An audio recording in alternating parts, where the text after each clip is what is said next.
9000! Gasoline and air mixed together form an explosive mixture. The basic job of the engine is to convert this explosive energy into motion. To contain the explosion, the engine uses a cylinder, and fitting snugly within the cylinder, a piston that slides up and down.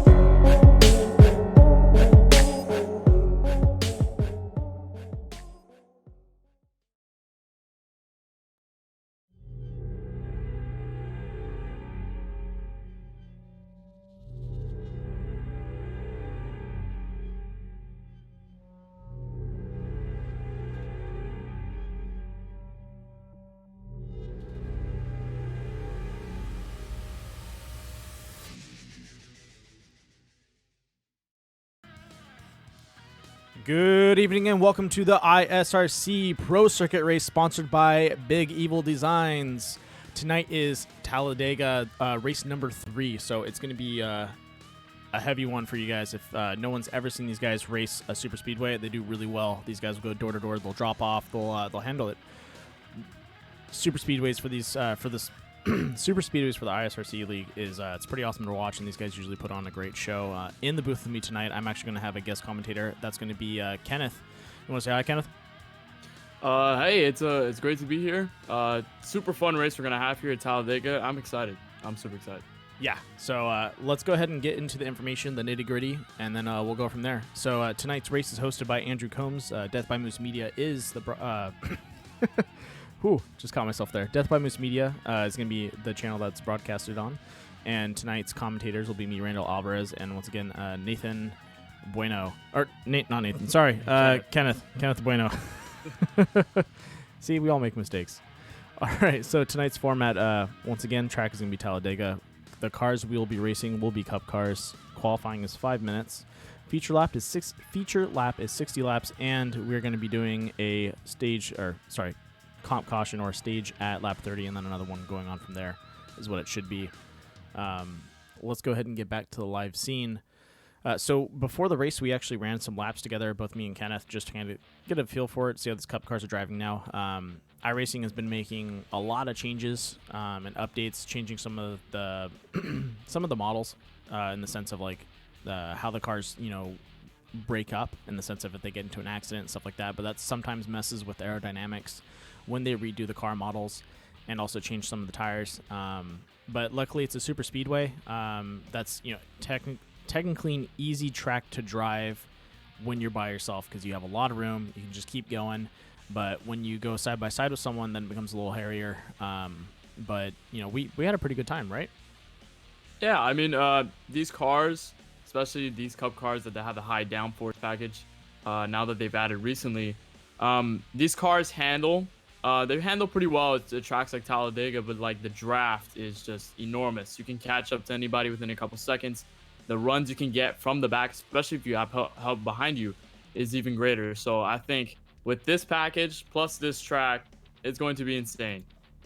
Yeah, I agree with you. We were having some fun, like just going door to door, and I was even though I was on the outside, I was still neck and neck with you. And you can see these guys going 3 wide right now, just dicking around for the practice. Looks like they got about 5 minutes to go. Let's go ahead and bring in some people and talk to them and see how they feel about this track right now. So it looks like we have the 42, the 3. Let's see who's out on the track. Grab someone that maybe won't mind getting pulled away. All right, let's see who we have available.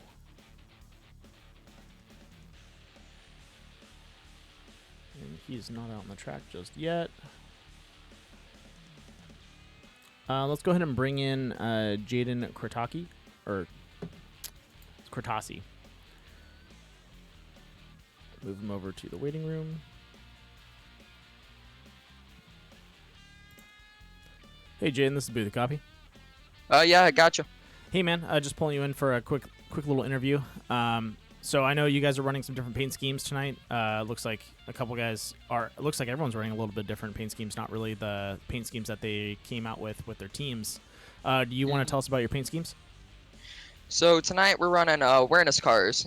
Even though it's not, some of them are in the right month, but we just thought it'd be cool to run something different than everyone else than a team paint scheme, and to show our respects to all the people out there who have any type of disabilities or symptoms. That's awesome, man.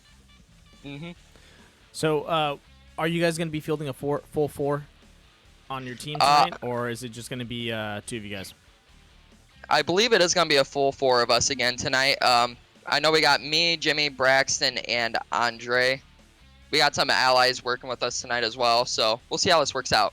All right, cool. We'll see what you guys do out there. Looking forward to see a lot of pack driving and hopefully some pitting together. Oh yeah, you'll definitely see that. You got it, man. Well, I'm gonna throw you back in there and pull someone else in. Thanks for popping in the booth. All right, no problem. Thanks. And that was Jaden. Let's go ahead and pull in Andrew Combs, the host of the league. You wanna ask him any questions? On this one, Kenneth? Yeah, sure. I'll go for it. All right, and let me move him to the waiting room. And here we go. It's all yours. All right, Andrew, you got a copy first of all? Yep, I got you. All right, so this is Talladega. Of course, everyone knows it's infamous for chaotic races. How do you think you're going to attack? How do you think your strategy is going to play out going into this race? Well, the field's quite honestly larger than normal, and I feel like that's going to probably breed some cautions out of that. So honestly, my plan, we're going to see how well we qualify. If we qualify toward the front, the plan is to get up there, stay up there. That's what everybody wants to do, but I feel like the safest bet, hang out the back for the first stage, ride around, don't get yourself caught up in too much. And then when it comes down to crunch time at the end, then hopefully push through. We're going to talk to another team here too, see if we can get a deal worked out, and we're going to have some fun. Yeah, I was just about to ask you that. You just mentioned people you're going to probably work with. This is a track where you kind of have to choose who you work with. So I don't know how it might be for some of these drivers. Do you have really anybody in mind who you think you might want to come up with, try to team up, go to the front? Well, I won't let my sources get too far away from me here, but definitely I want to work with my partner, Andrew Singleton. We've already been working together in practice, doing simulated pit stops, all that fun stuff. But if we can, I'd like to work with the team I own as well, C4 Esports, which is Sean Lazier, Mason Sletton, and Cam Caldwell. So if we can get like a little combination going with those 5 cars, I think we might be golden. But other than that, I'm not going to tell you much. Well, obviously, yes. All right. So, well, obviously, good luck, of course, on the track. It's going to be a pretty long race, 64 laps. So we'll wish you luck. We'll see you out on the track. All right, thank you very much. Oh, quick question. Comp caution or stage? That was at 30, right? 20. 20. Okay, my bad. No problem. Oh, he moved himself back. I was about to do that. All right. The only other person that looks like they're possibly available for an interview is either Colton or Glenn. We'll see if they respond.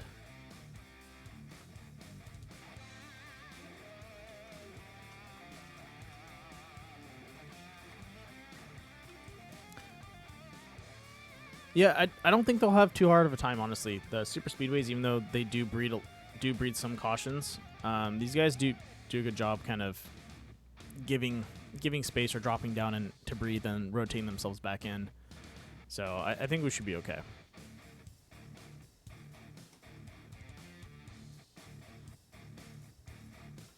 All right, let's go ahead and bring in Glenn.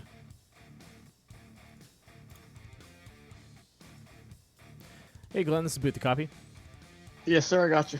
Hey, man, so looks like you're going to be, I believe, racing solo tonight. Is there any teams that you're going to be teaming up with? Hopefully at the end, yes, but I like to ride in the back of the first half of the race and see what happens, see who got to early wrecks, because I know that's going to happen. We've got a big field here. That's unusual. But hopefully, we'll be there at the end with someone behind us. Well, hopefully that works out for you. You know, sometimes that does pay off, riding in the back, kind of avoid some wrecks, and then work your way back up when the comes to the final stages. Quick question: how do you pronounce your last name? Bundren. Bundren? Bundren. Okay, it's gonna take me a couple times, but I'll get it. I promise. All right. All right, man. Thanks for popping in, and best of luck to you. Thank Ellis Island for that. Alrighty. Alrighty. Thank you. You got it, man.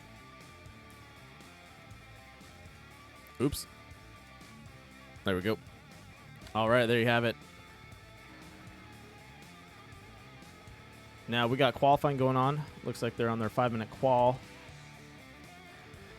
So, out of all the drivers tonight, who do you think is gonna, or actually all the teams tonight and drivers, who do you think is gonna pay off? Have you watched any of these guys drive before or raced with them at all? Well, I mean, I've never watched so much ISRC, but I know a couple drivers in here that do pretty well in other leagues, and I'm pretty sure they do very well in this league. People like Noah Allison, I know of Jake Sylvia, obviously Shane DeMantova, who's in the session. Mm-hmm. But I think really with the plate tracks, I think anybody has a shot, especially with the draft and how the lines might form up. Anybody can go up, push to the front. So I think this is up in the air, I think, for anybody out here. Yeah, I agree with you on that. Especially, you're probably going to see maybe larger teams of people doing better than maybe some of the solo drivers that are really good drivers, but they won't they won't have the teamwork they need when they get to the top of the pack. Yeah. So you're going to get some guys out there that are maybe driving solo that are going to have to fight against 2-3 cars or more to get up to the front and take a pole position. So that might get pretty interesting.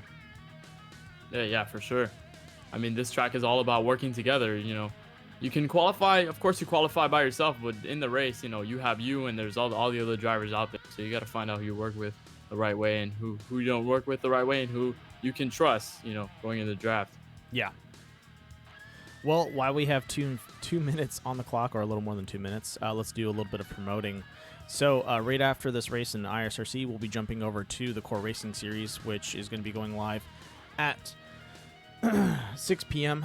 if you're on Pacific Standard Time, 9 p.m. if you're on Eastern Time. I'm going to have a guest commentator and also the sponsor for that race, which is going to be Michael Campbell. I like to call him the anchor of all racing teams. That guy will run consistent laps and maybe drop barely even 100th or 10th. This guy will match his time almost every single time. It's pretty amazing. But he's going to be in the booth with me. He even though he likes driving the V8 cars, he wants to be up in the booth and wants to commentate. So this will be kind of fun. And then we also have podcasts rolling on. One second. Podcast rolling on Tuesday, which is going to be the iRacing Short Course podcast, and then Wednesday nights will be in April. We'll have the iRacing Short Course actually start kicking off, and then right after that, we'll have on Thursday nights, which is going to be the ISRC's podcast. If you want to tune in, it's going to be, it's the After the Flag podcast by Andrew Combs, who's also the host of ISRC. So we have quite a lot of stuff coming your guys' way and more stuff on the way. So please tune in, check it out. It's definitely worth just a quick view. And don't forget to like, comment, and subscribe. I always love reading the comments. Even the small amount that I get is still fun.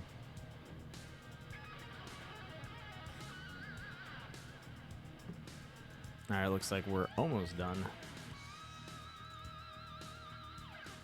Looks like everyone else is just chilling, waiting for that last minute of qualifying to go away.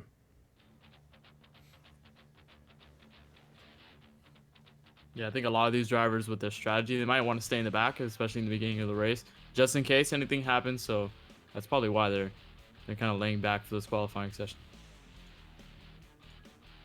Yeah, I'm looking at the times right now. Looks like Cam Cadwell came in with a 51.022, and then we have Andrew Singleton with the 51.034. A lot of guys, until we get to 11th place, are all running, low 51s, and then it jumps up to 57, 58. Maybe those guys are just wanting to run in the back of the pack, but we also have a lot of guys that have not thrown in qualifying times. It looks like they're all registered to the session. We have over 13 drivers that are registered in the session, so this is going to be interesting.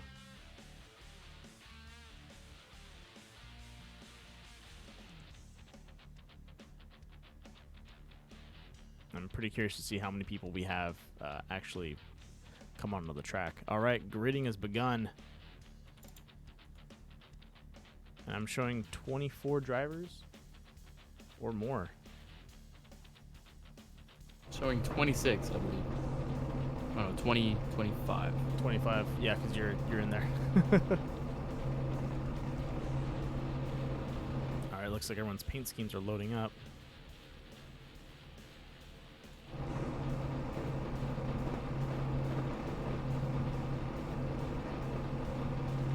All right, while these guys are loading, let's go ahead and run through the cars.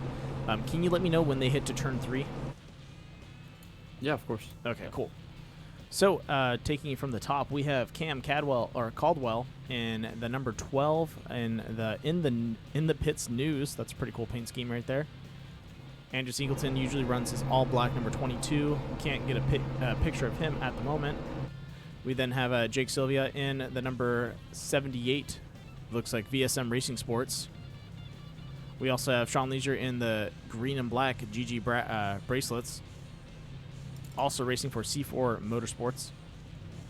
We have Mitchell Goosens in the number 29. Can't read that on the bottom. But that is a pretty gnarly paint scheme he's got there. We also have Mark Brannigan, I believe, in the number 8 Virtual Sim Racing Motorsports.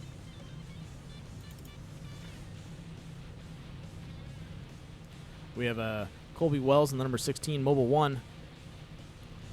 We have Braxton DeWeese in the number 8. Looks like he's racing for October breast cancer. He is part of the Midwest Motorsports team, which is all running awareness paint schemes. We have Noah Allison in another Virtual Sim Motorsports in the number 24. Jaden Kratasi in the number 10. Looks like he's running all the awareness month, colors of the ribbon. We have, oh man, I can't get his name. Jack Boulchet. I think it's a French last name. We have Jack B in the number 11 FedEx Express. And looks like they're rolling out. And we have in Clover the number well, it shows 42 on my screen, but 25 on his. Number 42 is going to be Clover. That's going to be Austin G, and then Mark Love running in the number 3 Full Send Racing. Andrew Ruiz also running in the Autism Awareness number 9. We have Shane in the number 20. Looks like Evo Motorsports. Wyatt Ritter running in the number 42. So we do have a double up there. So if you see Clover, that's going to actually be the number 25. Looks like Wyatt's running in the 42. McDonald's. Kane Atkins running in the number 2, Peak Motorsports. Hunter Elias running in the number 1. Oh, number 1, Butters Pizza. I believe that's Busters or Butters. We have Dane Cruz running in the number 46, DRJ Graphics. We have Glenn running in the number 37. Looks like iRacing Media. And we have Mason running in at the number 5, Cincinnati.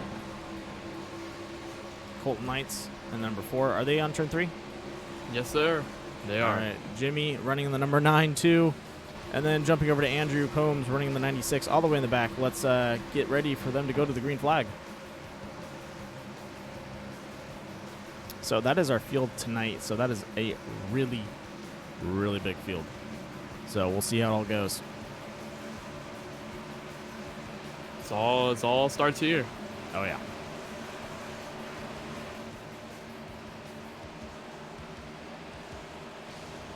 And the pace car is coming off.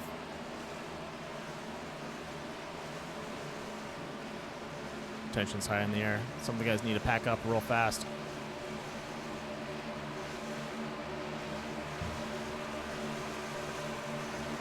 Waiting on Cam to give it a go. And the green flag's out. Looks like Singleton not wanting to pace up next to Cam, giving Cam the lead. Slow, clean start by a lot of these guys out there. See the high line just not being able to get the help that they need to go up to the front right now. Cam Caldwell in the first. The inside line is starting to form, but here comes the 78 to the high side with the 67 right behind him. And we got a dive by the, I believe, Cincinnati over there. That's the number, man, I missed him again. The number 5 dived down, trying to grab some space, but definitely not getting it there. Andrew Singleton, who started in P number 2, has fallen back in the pack after not having help on the outside, but he's right there back in 7th. Now, coming across the infield, we have still 2 wide. Singleton, like you said, is running the back. He's got Hunter in front of him, but I think he's definitely creating a nice little bridge for a lot of these guys out there. So anyone in the mid-pack can definitely, you know, kind of leapfrog their way back up. And even though we're stretched out, that front pack is still, you know, holding strong. And we got a charge coming from, looks like, I want to say, as they come into pass number 88. And we're going to go 4 wide. Maybe 3 as we continue into turn 3 and 4. Looks like the leader, the Cam Caldwell, just decided to go to the back. He decided to fall back just a little bit on the back stretch. Maybe he's trying to take it cautious right now. But that almost could have been big. Yeah, and Mark, the number 88, making a good move, going 3 wide, cutting through the center, and moving his way up. Now in 6th place. Let's go ahead and zoom out a little bit.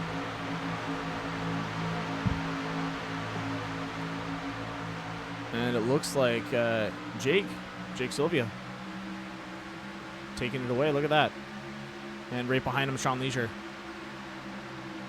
Looks like the high line is starting to form just a little bit more. They've got 4 cars on the high side. That's the 88. Now the 01 starts to go to the high side. He started in 4th, I believe, and now he's making his run to the front. Yeah, that was a good move by Hunter Elias right there, calling that up, getting in front of Mark, and hopefully having Mark push him around that corner. Here comes the 67. Now, oh, they're checked up right behind. The 88. And we got contact. And the 2 is around. Yep, that is going to be Hunter Elias going into the infield, and that is the caution for tonight. Let's go ahead and run that carnage report. Luckily, no one got too damaged, but let's catch up to that real fast, and we'll be back at it. Not sure what happened there, but a couple guys on the outside line just checked up. You just see the, I believe it was the 88 got loose. He was sent down the track, hit the 2 of Caden Atkins. Yep. And then that got him around. Yep, give me 1 second so I can pull it up, and we'll go back to that.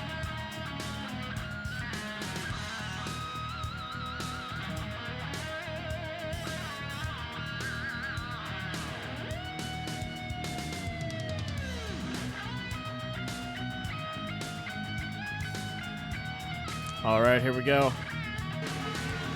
So coming across into the infield, you can see that the number 88 drops down.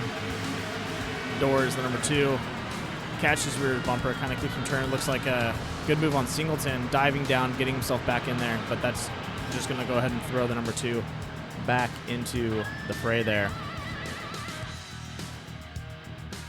Yeah, just a scary moment for a couple of these drivers. Some of the guys hit the back of the 88 as he was slowing down on the racetrack. Not sure if they have some damage.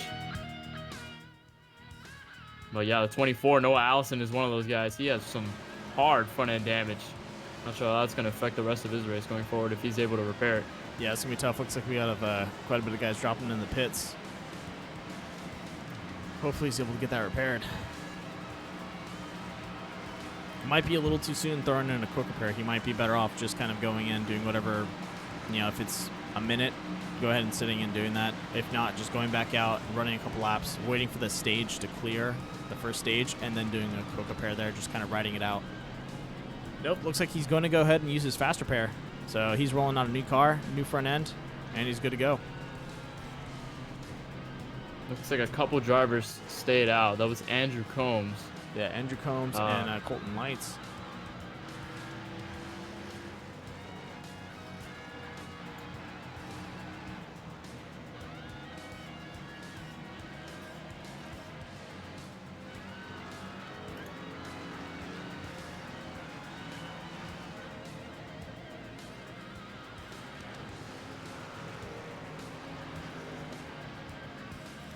Thank you for tuning in tonight. Yeah, let's go Braxton. Looks like Braxton is running right now. Let's wait for him to get out of the pits. Nope, looks like he's still in the pits. He might be having to repair some damage too. Or he's just trying to get himself back in the pack. I know these guys want to pit together, so that's possibly what they're all doing, is waiting for each other to come out so they can group up and then push as a team instead of being separate. But we'll see what happens.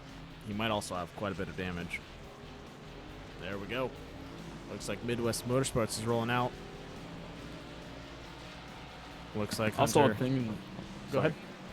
Also to note, Donald Gilbert is also one of the drivers who stayed out. It wasn't near the front in the beginning of this race. Pretty sure he was just hanging back, waiting for that to happen.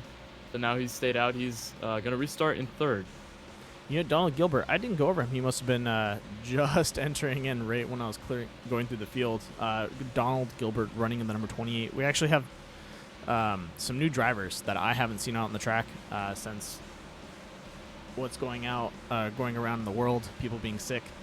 We're having a higher turnout because no one has really anything to do, which is a good thing. Looks like the 28's going on pit road. Yeah, I think everyone that stayed out most likely is going to be dropping in. It was only 3 laps in, so I think Combs made the right decision just to chill. I don't think you need to grab fresh tires and gas. You're probably going to either wait for another caution or hit that stage at 20 laps, which is not much. These cars can handle 20 laps. So we'll see how that plays out for him, though.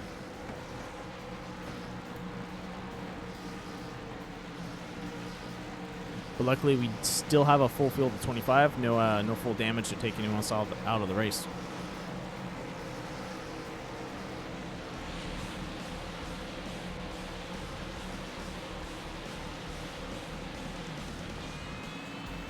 Now, for anyone out there that is into iRacing and is not part of the ISRC group, check out, and you want a paint scheme done, check out, Big Evil Designs, BED.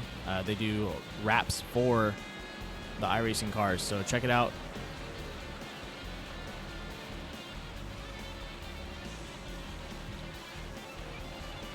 And they do also have an Instagram too, so if you want to see some of the designs that he's done, check out his Instagram at Big Evil Designs Instagram. Yak Bolje in the 11 is now going to restart in 5th. It's an interesting call. I'm pretty sure he stayed out.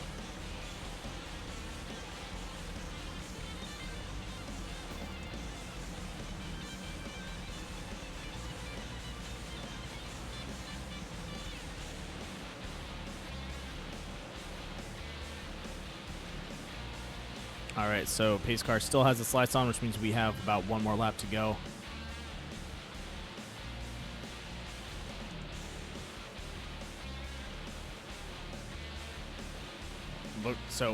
Looking at how the field was, the 88 just got a little loose coming out of that corner. He might have just tried to overcorrect it. It's probably what the case was. But we'll see how it pairs out on the next lap. If these guys can go, and handle a 3-wide corner, or if they're going to just keep it to 2. But definitely when these guys hit that front stretch, they're all just breaking ranks and trying to, grab some positions. Yeah, especially on like the back stretch, which is very, very long, very, very wide. You can get a huge run, especially with the lines forming up. So it's going to be interesting. Looks like we still have one more to go. Let's wait for it to cross that finish line.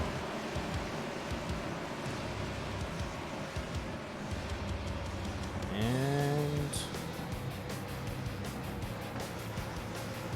looks like we still got one more lap to go.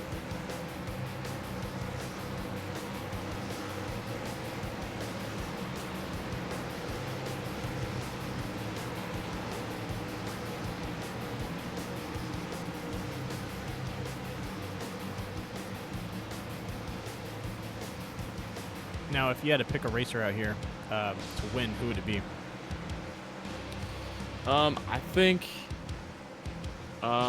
so far we haven't really seen all too much. We've only raced a couple laps, but I think Andrew Combs right now is in a really good spot. Sean Leisure was also running really well before. Obviously, the caution, he pitted and he fell back to 4th, but I think he's gonna probably push up the field. I think Sean Leisure might have a good run here tonight. Probably get a win. That's a good choice. Sean's a strong pick. If I had to pick someone, yeah, I'm gonna go with Hunter. Hunter Elias, the number 1. I think he's ran strong in pretty much every race he's been in,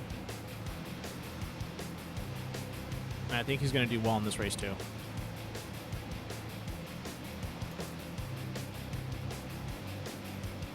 Whoa, whoa.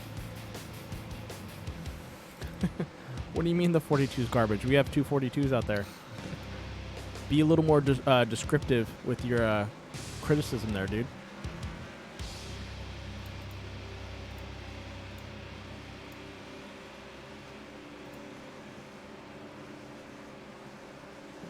See if we'll have 1 to go by the time they pass the start-finish line. Yeah, they should.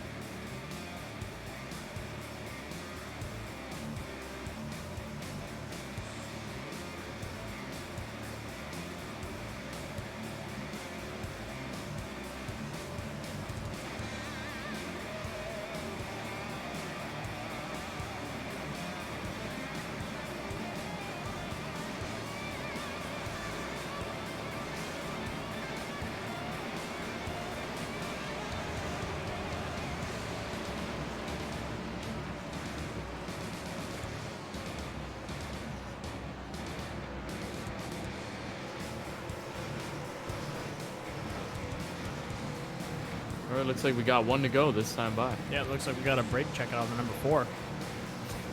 Colton. Not too happy with Sean, maybe.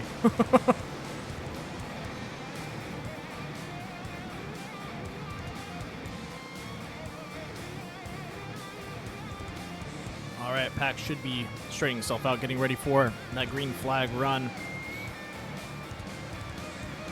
We'll see what happens. Yeah, I'm gonna go ahead and predict this. I think we're gonna go 3 wide, around turn 1. Turn 1. I think probably around turn 3, entering turn 3, is where these guys will start to get the runs and start, especially going 3 wide and form a 3rd line. These guys have already made some bold moves already in the beginning of this race, so I think that's gonna keep going. It's gonna keep happening. Oh yeah, definitely agree with you on that. But I think they're gonna be a little more aggressive on this first run. We'll see what happens.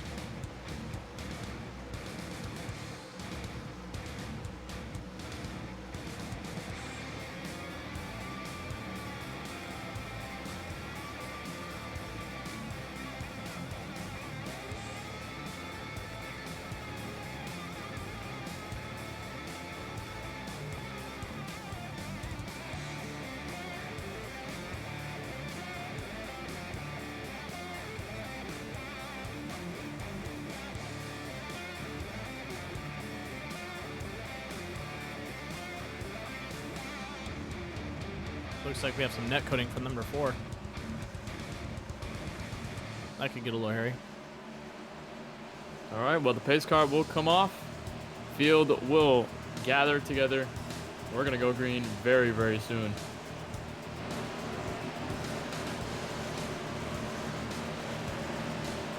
All right, pace car is off. Green flag being raised up in the air. Sean Leisure locking bumpers with the number 4.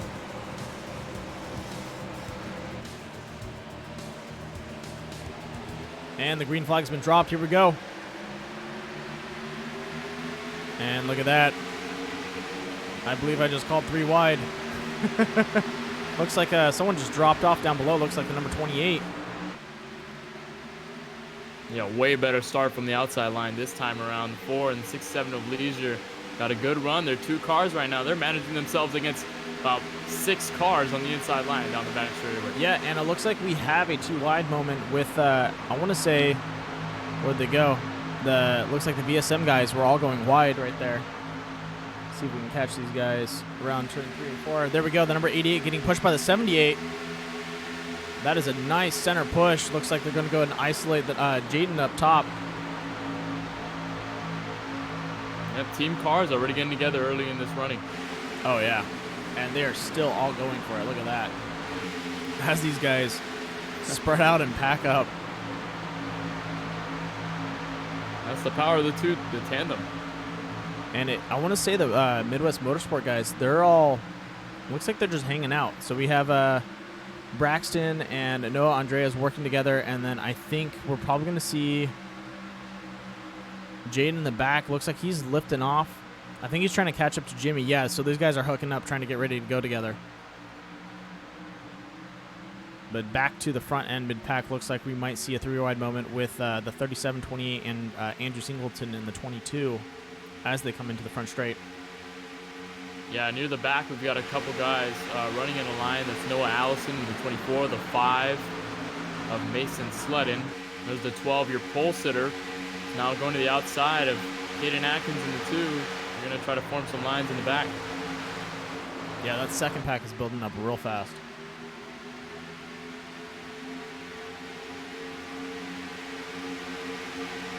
37 to Glenn Bungeon falling back on the back straightaway. And we have, yep, Glenn's definitely going to go ahead and let it roll back.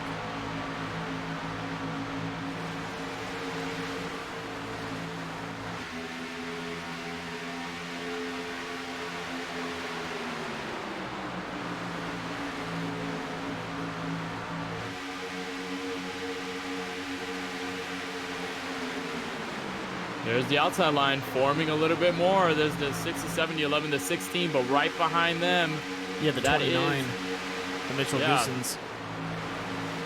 And there's the teammates we just talked about, the 78 and the 88. Now with the, I believe that's the 25 in the 42 paint scheme behind them. That's They're going to correct. try and a huge charge.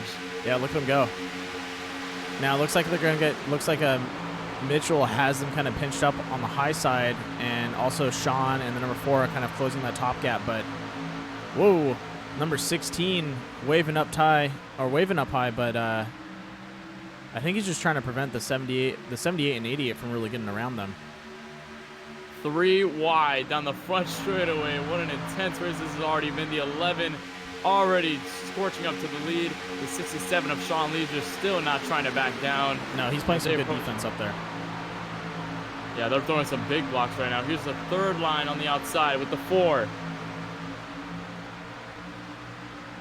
Wow, look at that.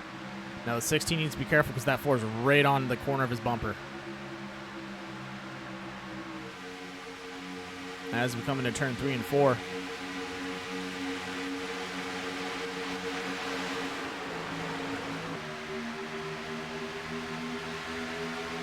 Looks like the 4 is going to go ahead and back off, but we have the 78 and 88 still making a push. He might go ahead and rotate back into that group. Yeah, so just they try to form this outside line as much as they can before trying to make any other moves, because it's still early in the race. They're still before the stage break, the midway race break. Yeah, they have they have 6 laps to go before they have their first stage. And it looks like both. Yeah, it looks like both Sean and Jack are playing defense up in that front. I think these guys are working together. Yeah, and they're really strong up here too as well. And like Andrew was saying, he wanted to work with C4 Motorsports, you know, being the team that he owns, and that's going to be Sean Leisure and the number 67. And I believe, let me just double check my my numbers real fast, or check my sheets. Nope. And the number 11, Jack, is going to be a part of Full Send Racing. So Sean Leisure up there is definitely probably working with Andrew Combs on just kind of playing defense up in that front line. And it looks like we have a 3rd line running out 3 wide. Once again, the 78 and the 88 going at it again.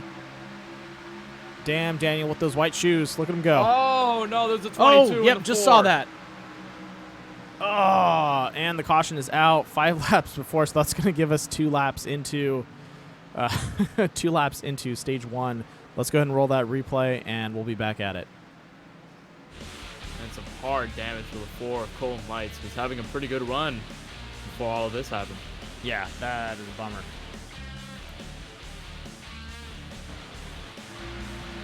Let's see if I can narrow down what happened. Ooh, that's not going to go over well.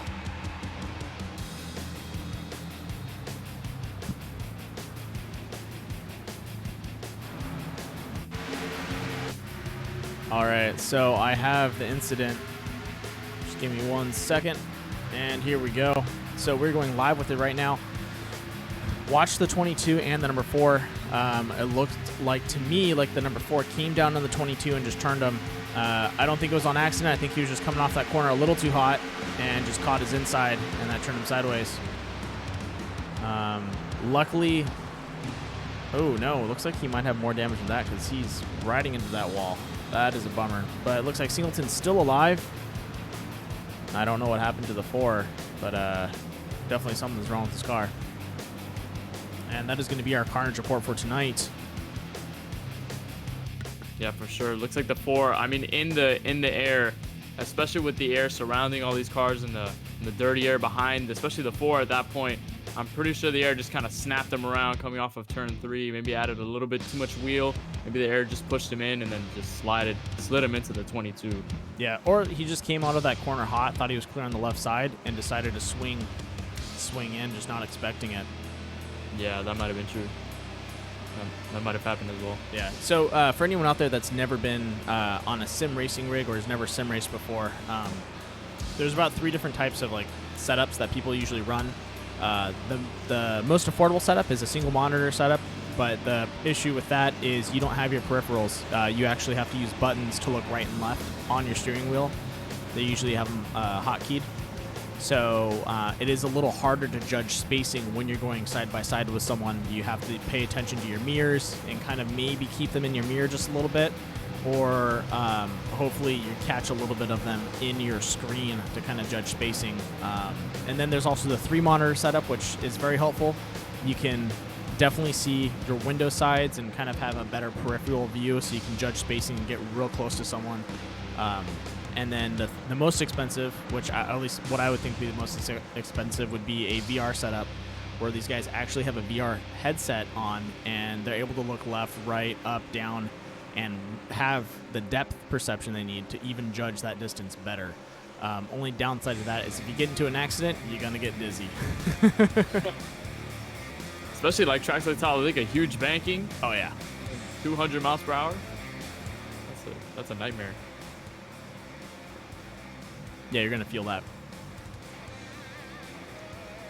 All right, folks, go ahead and take this minute, or these couple of minutes to go ahead and use the restroom. Pace laps usually take a while in Talladega. We're looking at 1 minute and 30 seconds. So get some popcorn, use the restroom, maybe make some dinner if you can make dinner in 3 minutes. If not, we'll be back at it real soon.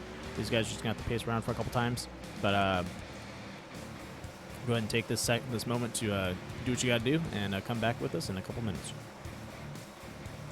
Yeah, one of the drivers that we haven't talked about too much that's been on that inside line. He's worked well on the inside line. He's kept it clean so far. That's Dane Cruz in 46, DRJ Graphics, Toyota Camry. He's been consistent so far. He's kind of keeping himself in the inside line, kind of staying safe. Not really making any big moves right now, but I think he might be a driver to watch. Yeah, Dane Cruz is he's an independent / he races for 408 Racing. He's one of those guys you kind of got to keep an eye on. We didn't see too much of him the last season, but every time he showed up, he was definitely a solid contender. He didn't really get too many podiums. Actually, I think he maybe got 1 or 2, if I'm correct. I don't have my sheet in front of me, but definitely a cool cat. He's got a good character with him, but he's one of those guys that he'll be up there. He'll race pretty hard, but it's just, these super speedways, until you get to the very end, you really don't know who's going to be alive and left over with a fresh car. Yeah, for sure. He was one of those drivers that went down on pit road. Caden Atkins also joined him. A couple other drivers joined behind him. Looks like he's getting a fresh set of tires right before the stage break. Caden also another independent driver that sometimes races for Full Send Racing. So the way it's lined up, so Hunter Elias, he's an independent driver. Caden's an independent driver. Kobe Wells races for Cruz Auto Racing. So we're probably going to see Dane Cruz and Kobe Wells work together.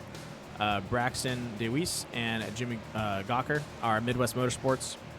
Jack Boltje is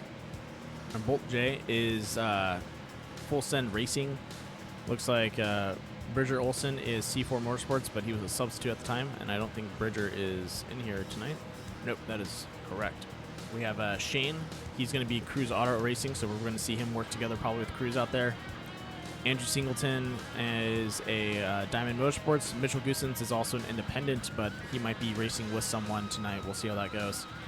And then Ryan Kwan, who I believe is still on... Let's see if he's out here tonight. I didn't see his name, but he's on probation. He races for 408 Racing. And Mark Love is with Full Send Racing. We have Sean Leisure, once again, C4 Esports. Corbin Collins, is he out there tonight? I don't see him. Nope. And then we have Darius on the field tonight too. No, I don't think so. No, looks like he's out too. Sorry about that. No, we're missing a couple guys. Even Charlie is supposed to be racing for Diamond, and he's not out there tonight. But he also might be having some of these guys substitute for him, so we'll see what happens. Let's see who's in chat and who we can drag in and talk to for a little bit. I'm getting word that they're gonna go green, white, checkered. I believe before the stage ending. All right, so let's go ahead and get ready for that. We'll bring someone in after when we go straight to the comp caution for the stage. It's gonna be interesting to see how these drivers manage. I don't think they'll be too aggressive. It's just halfway through the race, so I don't believe they'll take many risks. But so far, you really can't guarantee anything at this point. Yeah, I agree with you on that. And honestly, that last one was really good. These guys went, almost 15 laps without a caution, and that caution was kind of just a little bit of a mix-up. So nothing too crazy. All this has been probably simple mistakes.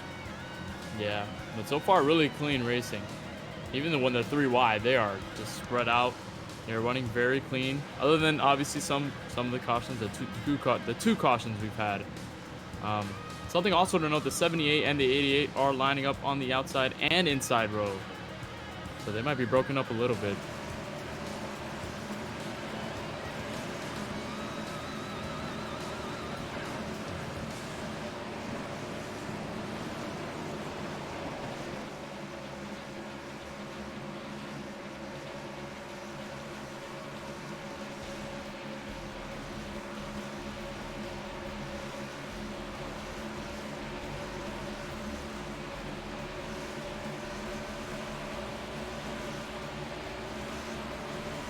All right, just waiting for that pace car to drop off.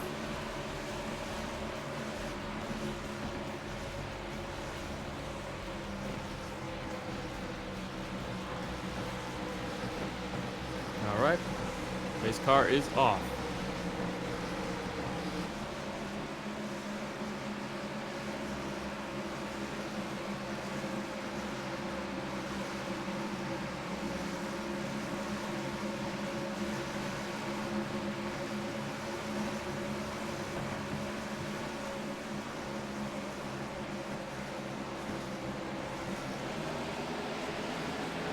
All right, green flag's dropped.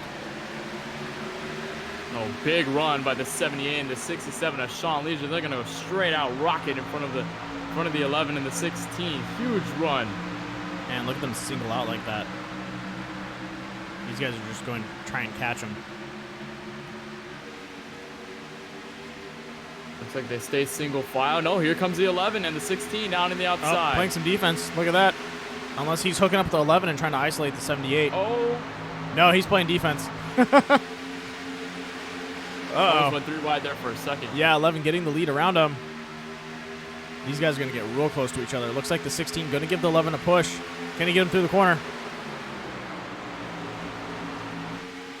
As we come into the infield. This is close.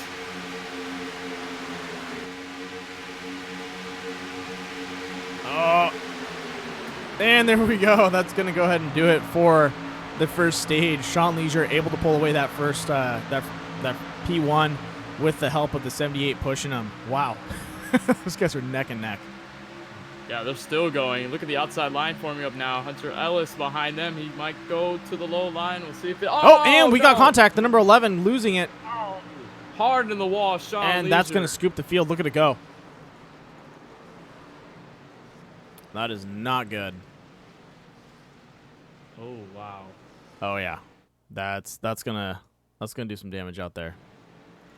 Oh man, the 11 also with some hard damage. Noah Allison, I think his engine is toast at this point. Yeah, Zach, those are some amazing paint schemes, but I think a couple of them might have been damaged, so you might have to talk to them about repainting. All right, let's go ahead and take a look at that accident and kind of replay that and catch up on what just happened there.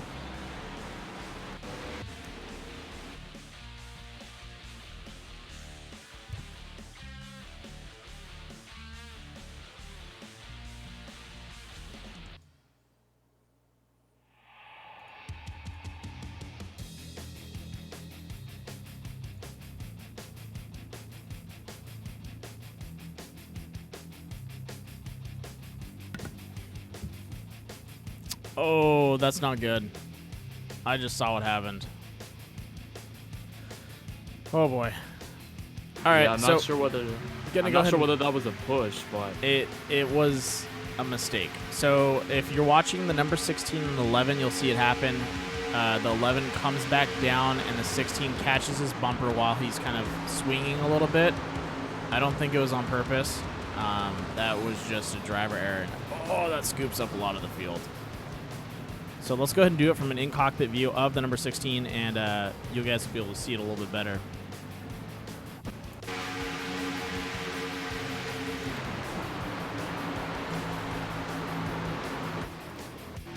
All right, so as you can see, Colby Wells right behind him, holding straight, and it looks like the 11, he's just spacing, man. The 11 cut across in front of him, and he thought he had the space to keep it. And that is going to be our carnage report for tonight. That is a huge bummer. Oh, man. yeah, man, Sean Leisure was running. He was my pick. He was one of them. I know. Don't think my picks are very lucky right now, but Well, luckily, he probably has a faster pair. If he can limp it back into without having to tow, he should be back on the track. So we'll see how that plays out. boy, one of the closest calls was the 78 of Jake Sylvia. He was right behind the 67. He was pushing the 67 right when the wreck happened. He got just minor damage from the front when the 11 cut across, and then a little bit of damage from the rear. But I think he'll be all right. Oh, yeah. Let's go ahead and pull in the host. I want to just double check and see what when that stage went up. I want to know if Sean got it or if it went through with whoever landed it, or if we're going to be doing it again.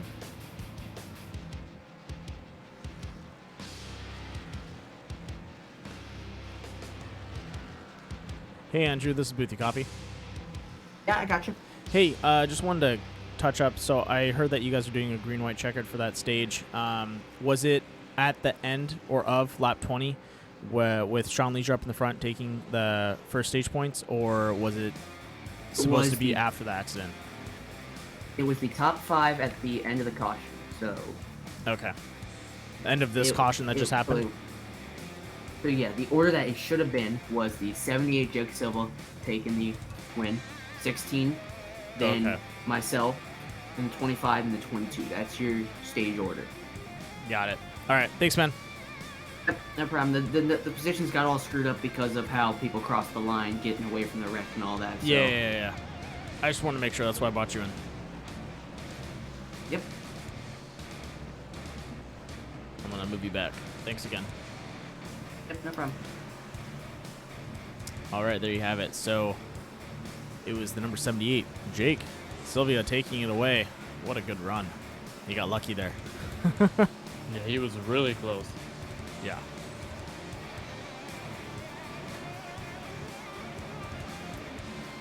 All right, so some of the survivors out on the track looks like we have Andrew Singleton, Jake Sylvia, Mitchell Goosens, Glenn Burden. We have Mark Love, Austin, Shane, Caden Atkins, Dane Cruz, Noah Allison, Mason Sletton. Looks like Wyatt Ryder's out there still.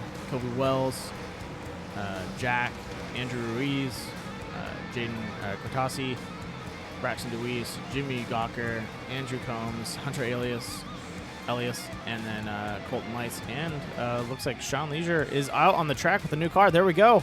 Woohoo! Good to have him back. There's the fast repair. Yeah, he's now got to be really careful, but good to see him back out on that track. So it looks like we only lost 4 cars out there, which isn't too bad. But that was our first stage, and the rest is going to be a green flag run. So let's see what happens. So now with after the stage break, now that we're passing that, we're gonna go back green a couple laps. Do you think now that when we shift into the second portion of the race in this latter half, you think these guys are gonna get a little more aggressive? They might make some more moves. I think they're going to tone it down. Now that the first stage is done, they should sit back a little bit, maybe run out another 20 laps to 30 laps, and then they're going to kick it up.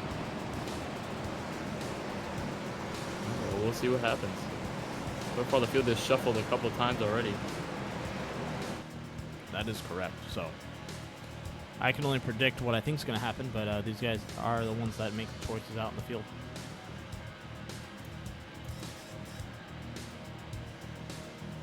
Let's talk about Mitchell Goosen's car. I mean, that's just a beautiful paint scheme that we've got on the racetrack. Yeah, it's pretty gnarly. Won't lie at all. He's got thunderbolts. I still can't read the bottom of it. I want to say it says pre-jazz. I don't know. Can you read that? What it says right under number 29? No, I don't think I can. It's kind of It's blending so in cool. with the colors behind it. Yeah. I can't read it. Yeah, maybe we can pull in Mitchell fast. Let me know if the pace car changes states. All right.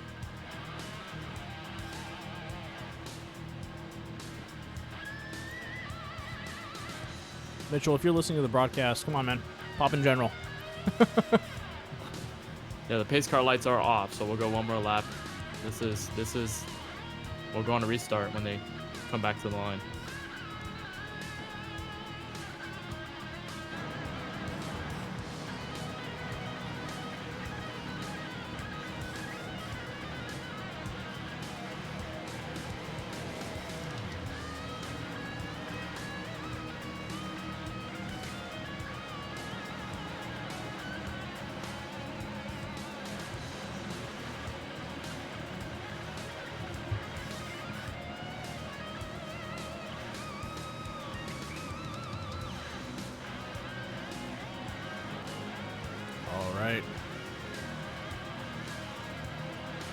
Buckle up, boys and girls. We're about to go live with the green flag. I'm looking at the car of Mitchell Goosen. It says Prejavar.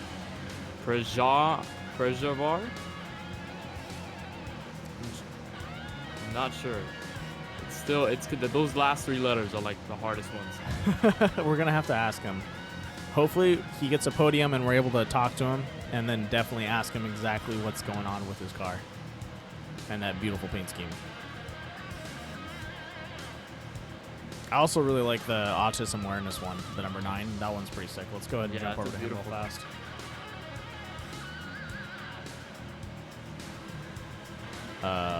Nope, wrong paint. The number 09. Look at that. You can. It's almost looks like the puzzle pieces are textured into the car. That's pretty awesome. Yeah. There's. Oh, pace car's off. There we go.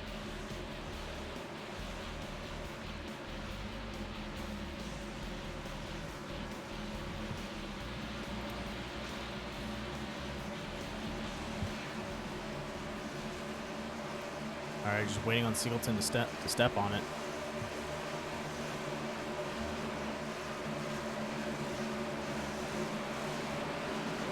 And there we go. There we have the launch from Singleton. Looks like everyone kind of dragging behind. They're going to go ahead and get into a single file. This 4-car pack easily went through the field. Now it looks like Glenn Bungeon's gonna try to side draft on the outside. This is something we tried to do when we were in that session. It's doable. I don't know. Yeah, it is. Look at the 3 wide for the lead.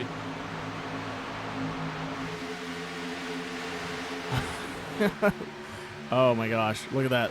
Looks like Dane Cruz riding in that middle, and looks like Glenn backing off on that. I don't know if you can do it on the outside, but you definitely can do it the mid lane. You can definitely stay toe-to-toe with the guy on the low line. Looks like we're seeing a shift here. It was the bottom line that was the dominant with the most amount of cars. It looks like the top side is, oh no, they're going to shuffle back down. Oh, almost contact between the 25 and the 22 of Singleton. That could have been something huge, but luckily they were able to get around. You know what's crazy is that mid-pack. These guys are all shuffled up. Look at that. Hunter Elias in between almost 4 cars right now. Oh, Looks yeah, like Atkins is going to drop. Sean Lee's just making his way back up the field. Oh, yeah, he's trying to eat that up and get up as fast as he can.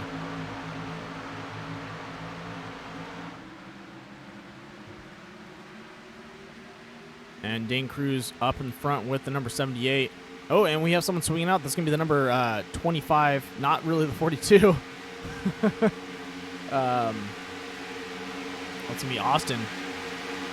And looks like he's going to get picked up by the number 4. These guys are going to run the outside line. Let's see what happens. Yeah, it looks like this whole group that was all the way in the back just got a huge run. They're starting to catch up, back up, starting to form back up. He's the 42 behind the 37. The 4 will follow suit. He was one of the drivers that had an accident earlier in the race, but looks like the fast repair has enabled him to go back up to the top 10.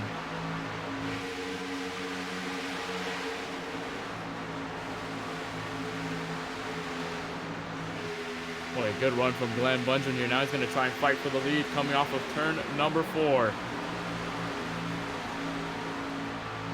Now, the real 42 is looks like he's peeking to make a pass. Yeah, there he goes. There we go. Yep. Called it. Oh, looks like the 4 is going to dump him. Going for the 37. Oh, my He needs to get close to that 4 in side draft and stay with those guys. Oh, and the 78 swinging out in front of Glenn there. Oh, some blocks happening on the back straightaway. And look at that. Dane Cruz up in the front. And Sean. Oh, and we got contact into the wall, and we have someone turned. And that's going to be the caution. Oh, and the 24 is on his side. And time to roll that carnage report. Bringing you heavy metal crunching action. Let's see what happened there. That was pretty gnarly.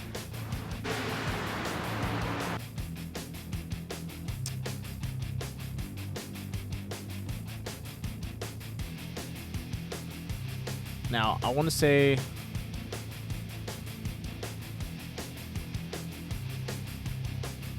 this was another space awareness issue. Yeah, I'm going to have to go with that. Let me see if I can get a better angle.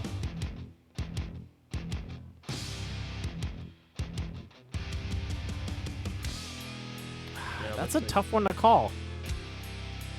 I'm gonna have to hit. I'm sorry, guys. I haven't pulled this up because I'm watching different angles. I'm trying to get a good view on it. It's just a weird. It's a weird angle to get.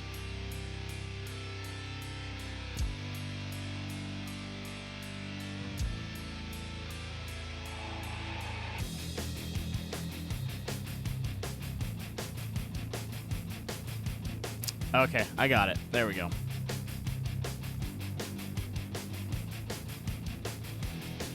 All right, so we are live. As you can see right now, we're riding on the number 4's car on their front left camera. And you're going to see him connect bumpers with the 37. And there he goes. Gives him a push just off center, and that turns him into the wall. And that's what pretty much triggers the whole accident. That is a bummer. Looks like he was not ready for that push. And that is going to be our carnage report for tonight. Yeah, it looks like it was the same situation as the last caution that we had with the 11. It just might have gotten pushed in the wrong place at the wrong time. That's what kind of sent him around there. Yeah, I definitely feel you on that. Also, maybe the guy wasn't ready for a push. Even getting pushed on the side like that, usually you're okay. But you just have to work a little harder to keep it straight. So possibly he just wasn't ready for a push, or no one gave him a heads up that, hey, I'm locking bumpers with you, and then his car just went right. But that definitely could have been the problem. Yeah, handful of drivers on pit road right now. That's 78 of Jake Sylvia's down there. 32 of Andrew Combs, who was leading the race earlier. He's now just exiting. The 5 had exited a couple seconds ago. Dane Cruz is also still down there. He was having a great race until this happened. But I believe he has a faster pair, so I think he'll be able to catch back up. Yeah, with 33 laps to go, they should have plenty of time to get back out on the track. All right, so once again, for everyone out there that is new to Death by Moose Media, every Sunday we have a doubleheader. So we start off with ISRC, and then after that we go to the Core Racing Series at 6 p.m. Pacific Standard Time. So when this ends, we have about an hour gap, and then boom, we're back at it with the Core Racing Series. So please stay tuned for the doubleheader. Check it out. We try to do the best to get some of these racers actually to race across league. And get this competition and bring some of these guys into other leagues to where they might shine in specific areas. So stay tuned with us. We'll be taking a quick hour break, and then we'll be back at it again as the night goes on.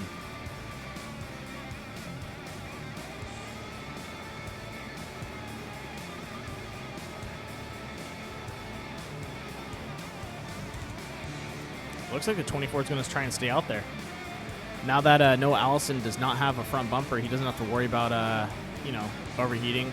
He's going to have a lot of cool air. He might be your best draft mate. Have him right behind you.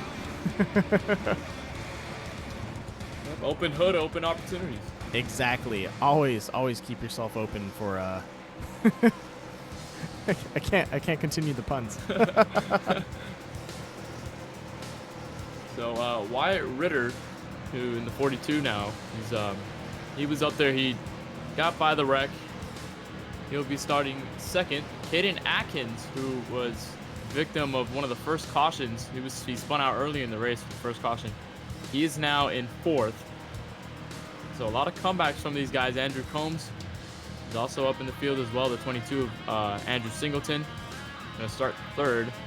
These guys are shuffling around quickly. Yeah, and Wyatt's evil twin brother, the number 25, is out there too, running in the red 42. So keep an eye out on him. We're probably going to see these guys get into it. At least I would. I'd be like, why are you running my numbers? Try and, trade paint with him a little bit on the straights. Try to scrub off that 42 because I'm the one. There can only be one, like the Highlander. Can only be one Kyle Larson out there in the field. Exactly. There can only be one. Let's take a moment to recognize these guys down here. I think P9, P10, all the way back to P12. All these awareness cars right here. Some beautiful paint schemes. Drayden Kataki with Kratasi with thyroid cancer awareness month car. The Autism Speaks car, Andres Ruiz behind him. Braxton DeWeese, a beautiful October breast cancer car for Peak Performance Motorsports. Oh, and Jimmy Gawker just flashed out. Give me a second. Looks like he's having some neck code issues. I can't lock onto him. Yeah, me neither. Oh. Well, Jimmy, you just don't get a paint scheme, all right? You're done. And, well, you guys can't see it on screen, but it's a beautiful paint scheme. It is. And this is, once again, what we were talking about, the number 24 with open hood, open opportunities. Oh, no, another one. They'll go with another pun. No. I was just mimicking your pun because we're going through the field real fast. Is the pace car have lights on still? Oh, we'll check. No, it has just turned off its lights. So okay, so we are going green. Cool. So let's just go ahead and roll through the field, show you guys who's still alive, who's got some damage. Everyone looks pretty clean with either they've been using fast repairs or they were able just to keep their car clean. As you can see right there, the flashing Jimmy Gawker. And there he is in the 21 World Down Syndrome Day. So he's running paint scheme for Down syndrome awareness. Yeah, all of them for a great cause, obviously. Oh, yeah. Looks like the number 5's got some heavy rear end damage. And looks like Dane Cruz back on the track, but definitely also one of those open opportunities kind of cars. Looks like Mitchell Goosens is also, he's feeling the heat too. He's bruised and battered. And look all the way behind them. That's Sean Leisure in 7. I think he took the wave around on this caution. So he's going to be charging up the front, especially with the car that's not touched at all. Yeah, he might even keep his spacing for another couple more laps. We'll see how it plays out.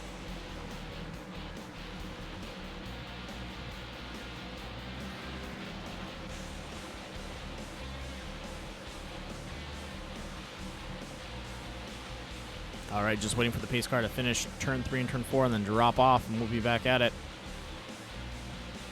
I think you might want to watch the 2 Technic cars down here, the Technisport vehicles, the 22 and 32. They might work together on this restart. We'll see how good the jumps have been. Some of them have been very well, some of them haven't been the best, but we'll see how these guys go, especially with the open hood car in front of them. Yeah, he might just drop off and try and lock in behind someone. I think that would be his best bet. But we'll see what Noah decides to do.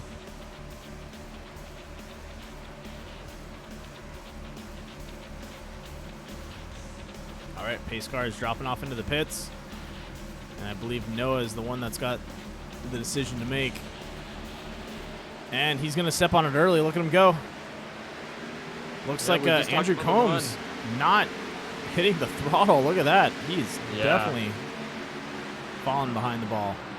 And looks like Kane Atkins going to go ahead and... Oh, no.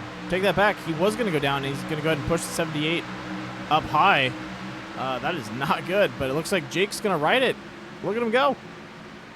All the way on the outside. Jake Sylvia is going to try to go for the lead on the 42. Caden Atkins is going to make a decision. He's going to stay behind the 78. Yeah. They might have the better run going into 3. Yeah, Eminem would be proud. That was all the way around the outside. That was a solid move by Jake there. And it looks like Caden Atkins is going to ride that outside too, but definitely not going to work in his favor. Look at these guys in the top 10 right there. That's Sean Leeds with the 5. The 9 is dropping back. A couple guys there. The 10, the 5, and the 67 with a huge run with Hunter Ellis behind them. They're making a move to the front. Yeah, and that backpack. Wow, look at him go. 2 full lines, 3 wide.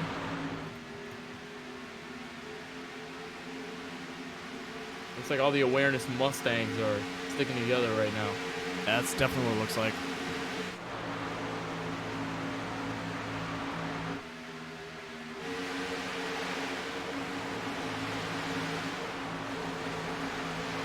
I think these guys in the second pack, starting with Glenn Bundren in 7th place, are going to start to catch up. They're forming the line on the inside right now. A couple guys on the outside. This is the 16, Colby Wells, the 11 of Jack Bolche. Yeah, and they have Sean Leisure pushing them too. They also have Shane DiVentova, who we didn't really talk about much in this race. He's kind of hung back. But he's now in the second pack now. He might, if they're able to catch this front pack, this might be a good opportunity for him to catch up front. Oh, definitely. But that front pack it's in a straight line. These guys just want to push, push, push, push. And that's what they need to do right now. They don't need to go too wide. And, looking at that backpack, they should probably try and do the same thing. Right now, these guys are kind of fighting for position when they don't need to be fighting. They need to be pushing themselves up to that front. Yeah, but look at this outside line. Here comes, almost the 32 trying to make a move. Yeah, there goes the 2 Technic cars. Yeah, and they're going to go and throw a block. Nope. Looks like Combs waving a little bit. We're going to go 3 wide. Wow, look at him go on the outside. That is amazing. Wow, look at Colby Wells. 3 wide for first, second, and third. Oh my gosh. Yeah, it's 2x2, almost 3x3 back there. Yeah. Oh, and we got contact with the wall. Sean Leisure coming out a little hot and hitting that wall. But everything's good. He was able to recover himself.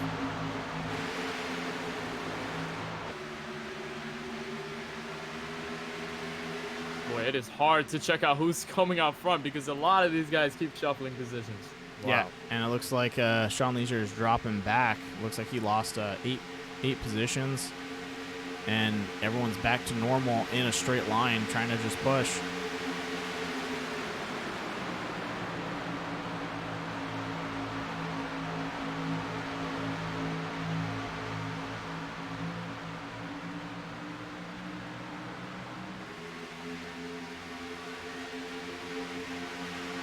Jake Sylvia trying to make another run on the outside. I And don't think it's going to be successful, though. someone playing some heavy defense back there. I'm trying to wait for him to pass so I can call it out. But I want to say, yeah, Hunter Elias playing some heavy defense with Shane right now. We saw Shane dive down a couple times, and Hunter just dropped down to block him. These guys are fighting over 10th position right now, and he does not want to let him get ahead of him.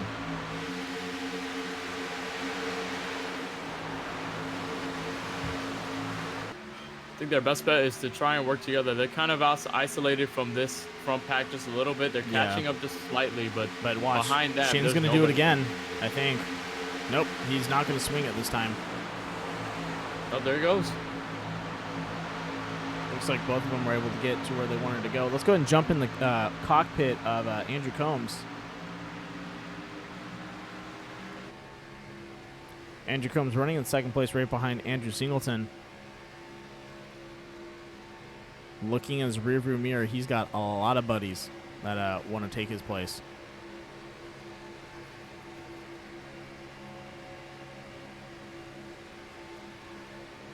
Glenn Bundren is back up to, I believe, second or third right now on the outside line. They don't have much help besides the 5 and the 78 of Jake Sylvia. Maybe see some other drivers come up to the high side, but so far they don't as they go down the back straightaway. Yeah, and it looks like the 242s are going to be getting up together pretty soon. We'll see how that plays out for them. White Rider having his evil twin brother riding up behind Glenn.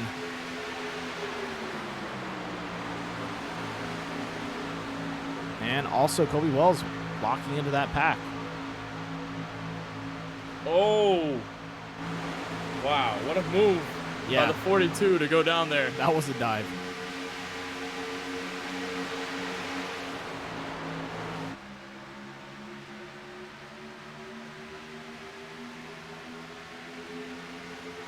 Man, about open opportunities that we were just talking about with Noah Lassen. He is just disconnected from the server.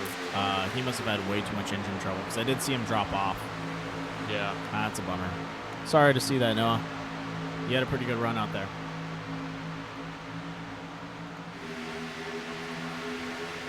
Well, I feel like you'd hate to be Glenn Bundren right now. He's the only Toyota within the top 5.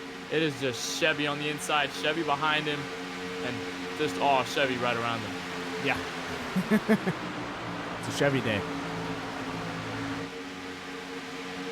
And it looks like Dane Cruz is getting caught up too. As the pack catches up to Dane Cruz, he's going to go ahead and ride the outside, but he might want to dive in on the inside and get on that infield to get away from these guys.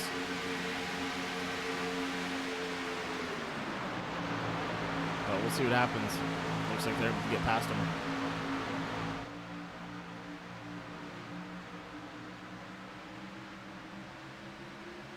Seems to be a trend that we're seeing when the inside line kind of dominates. We see somebody at least go to the outside. Look at this now. And going 3 wide for the lead.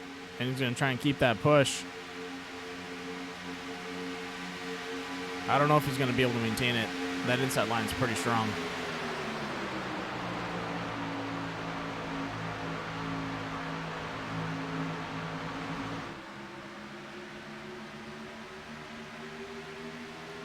Still 3 wide. 78 looking for someone to push.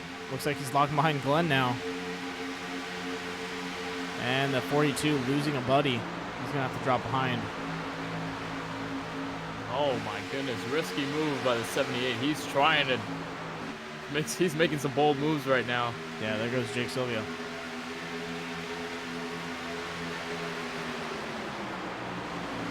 And it just looks like he just doesn't have the speed to push it through.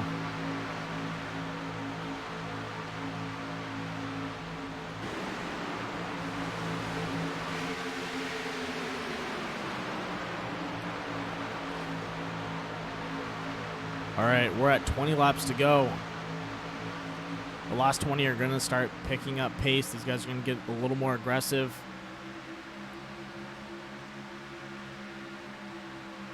Now this inside line with Kobe Wells, the 11. They seem to be working really well together. Shane, Hunter Ellis, Caden Atkins has moved himself into the top 10. These guys are starting to catch up to the main pack. Yep, and the 242s. Yin and yang over there. Let's see what happens between both those guys.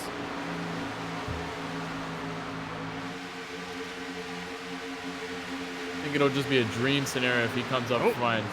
Glenn looking for a pass, and the 42 swinging up on him. And I think both Caden and who is that, Mason, are deciding to go ahead and work with Glenn if they can push him around him. We'll see what happens. Glenn swinging out high again. That's gonna looks like a 3 wide, possibly. Yep, that is correct. 3 wide situation.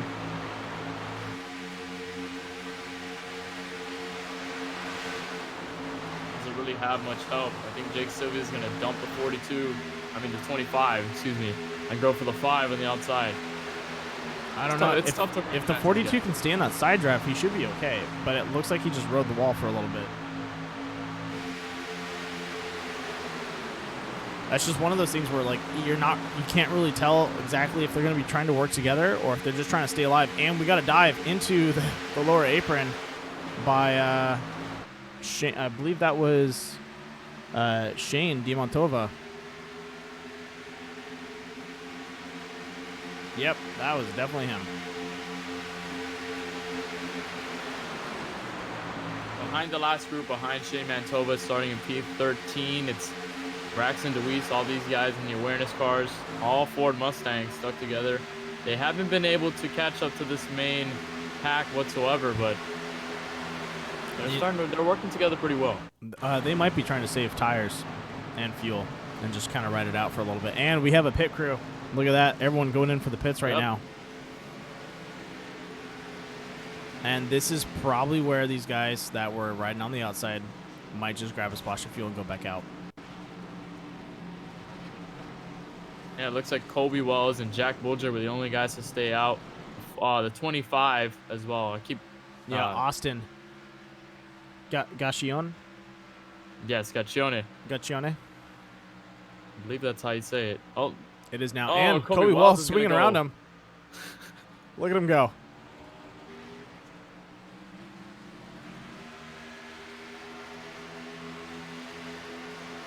Kobe Wells and Jack are going to go ahead and work hard on this one. I think they're trying to put down as much time as possible. Yeah, like you said about these guys, the guys in the back that we were just mentioning, they are ahead of some of the other drivers. They gained some spots. Jaden was one of them. The 3 of Mark Love was one of them. Andres Ruiz was also one of them. Braxton DeWeese. These guys gained a hint against Mason and a couple other drivers back there. They could have just gone for a quick short pit, trying to get themselves back out there.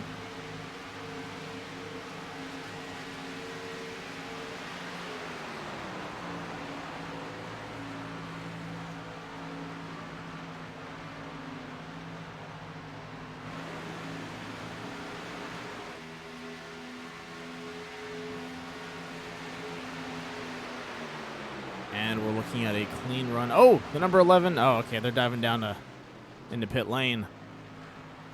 Hoping to put some time down, maybe keep that distance. But that's going to go ahead and give it to Dane Cruz. Oh, nope, not Dane Cruz. Take that back. That's going to be Shane Diamantova taking P1.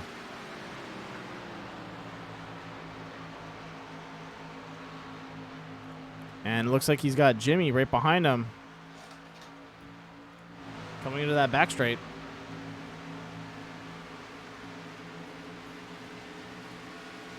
Well, if you look at Andrew Combs, look at the huge one behind him from the 10 and the 3. Wow. Oh, take that back. Looks like our top pack is going to be leading with the number 10, Jaden, going out there. Just barely getting out before everyone else. Is Kobe Wells able to get around in time? Nope. He's definitely not got it. And we have Jaden Kratasi up in the front, running in the number 10 with both Caden Atkins, Mark Love, and Hunter Elias. He's got a tough field right behind him. Oh my gosh. Mark Love being a guy that really loves to push and fight you for the last bit. And the last lap, he'll fight you really hard, but through the whole way, he'll push someone up there just so he can keep that distance from everyone else. Caden Atkins, a tough driver, and also Hunter Elias. And then right behind him, Andrew Combs up there. So we got a tough field right behind Jaden. Yeah, it goes up a couple seconds before Kobe Wells, who's behind them. He's all by himself, though. Doesn't really have somebody to push him. He's been working with the 11 all day, but the 11 is now in P9. So, yeah.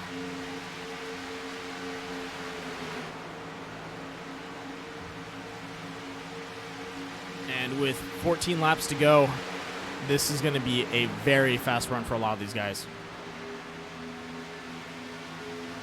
it's go time for these guys right now. Oh, yeah. Pits over, and it's just go for it. See what happens. We're probably going to see some apron dives real soon.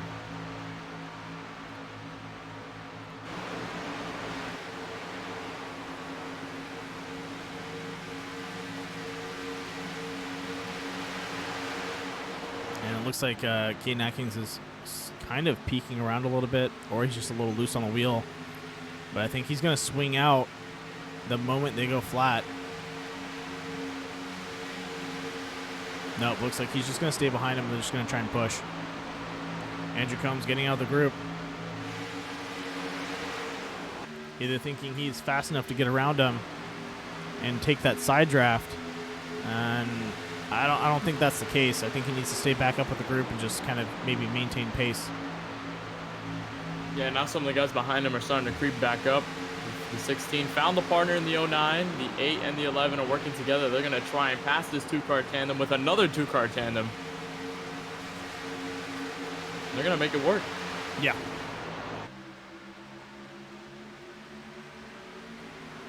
And there we go, the number 8, Braxton DeWeese, pushing around Andrew Combs there.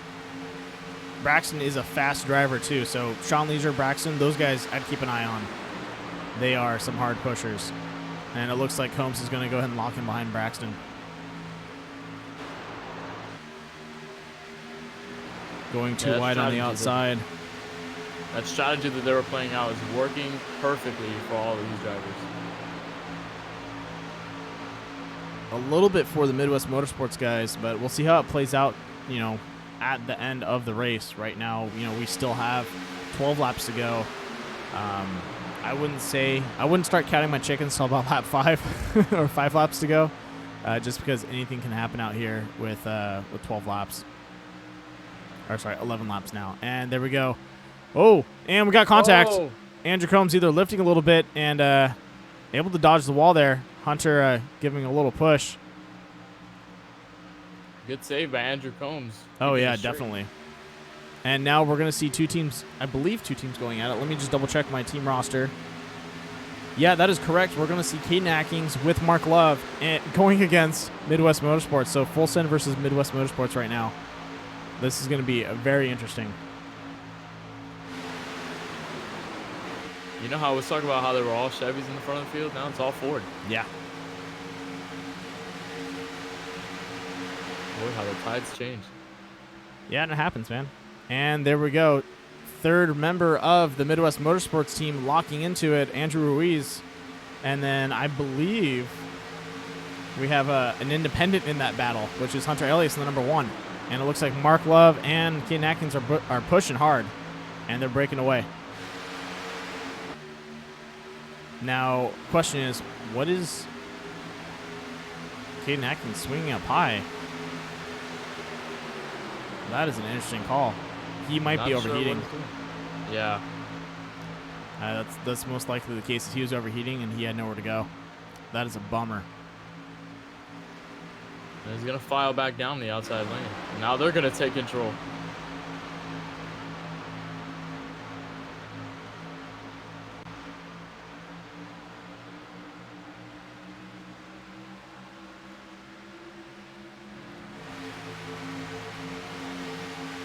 Which one? Which 46 are you talking about?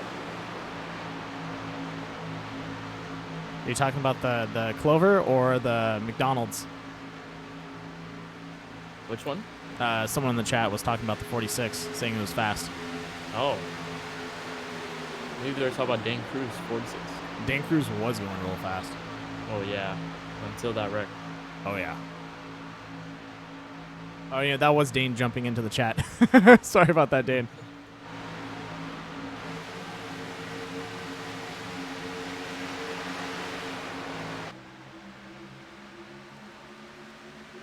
And look at that. 3 team members pushing up there. Getting in the 10 laps to go range. And right behind them, Kobe Wells, Jack, and looks like Andrew Combs. So pretty much, you know, another set of teams right back there.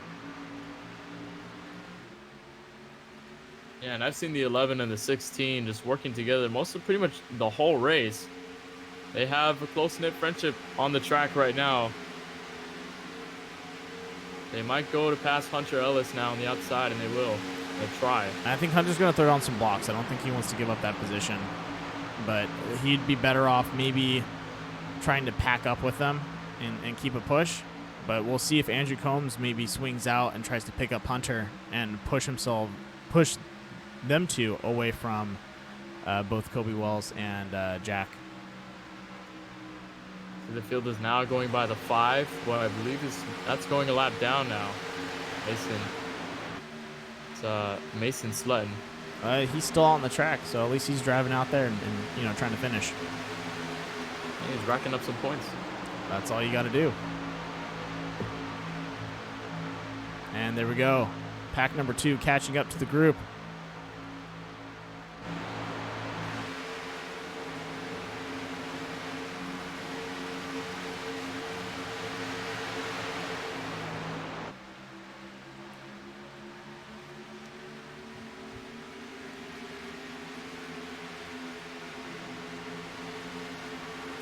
Six laps to go.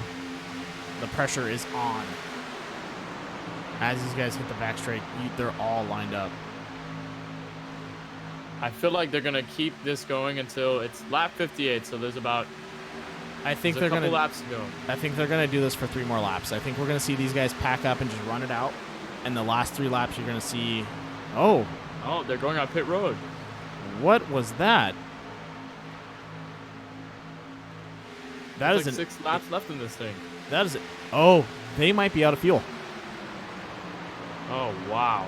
Which means everyone else might be out of fuel too. Because I hope they wouldn't have made a bad judgment and pitted at the wrong time. Because that is a big oops. It's up to Caden Atkins in the 3. They're Jaden? sitting ducks right now. We don't Caden? know if they were.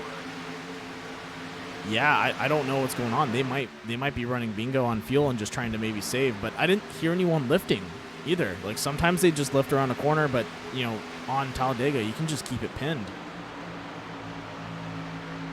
That is a really weird call. I wonder what happened.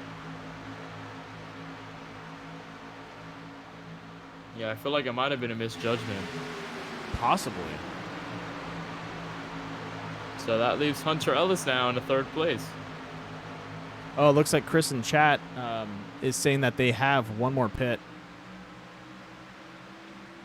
I don't know.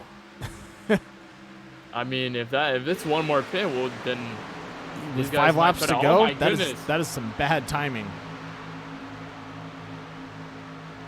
It almost got real close on the back straightaway. Yeah, I now saw that. Hunter Ellis is on the outside. Glenn Bundren, who looked like he was going to go a lap down, he's fighting to keep that lap. Yeah, Glenn, you need to swing out high. Let these guys pass, man.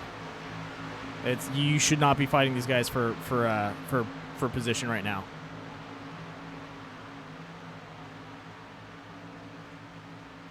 Glenn needs to let these guys pass. That is not good. Well, Hunter Ellis fell back. I think he was the only one. Nobody went with him on the outside. Yeah, and he just got dropped. So his ball falls back to 5th.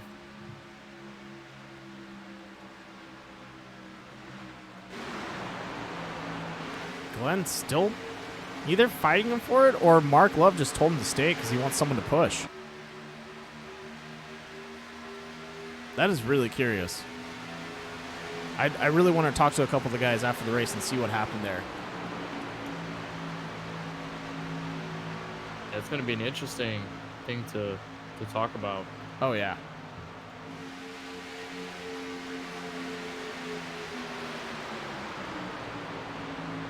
There's about 3 laps to go now. Not sure if anyone wants to make any moves. The only person that was willing to make moves, Andrew Combs, has fallen back. You know what? Just a bit. He's now in 6th. Midwest Motorsports might have been calling a quick pit in case a green-white checkered comes out. That could have been the case. I'm not so sure what. Yeah, I'm not too sure why they decided to do that, but that could have been the judgment call, is they think someone's going to get into a wreck. And we'll see what happens. Here comes Kobe Wells in the 11. Yeah, he's pushing on the outside. Look at him go. And it looks like... Who's leaving the pit right now? Looks like Shane. And the number 9. I mean, Jimmy leaving the pit. Oh, Colby swinging down. What? Whoa. Oh, this is risky.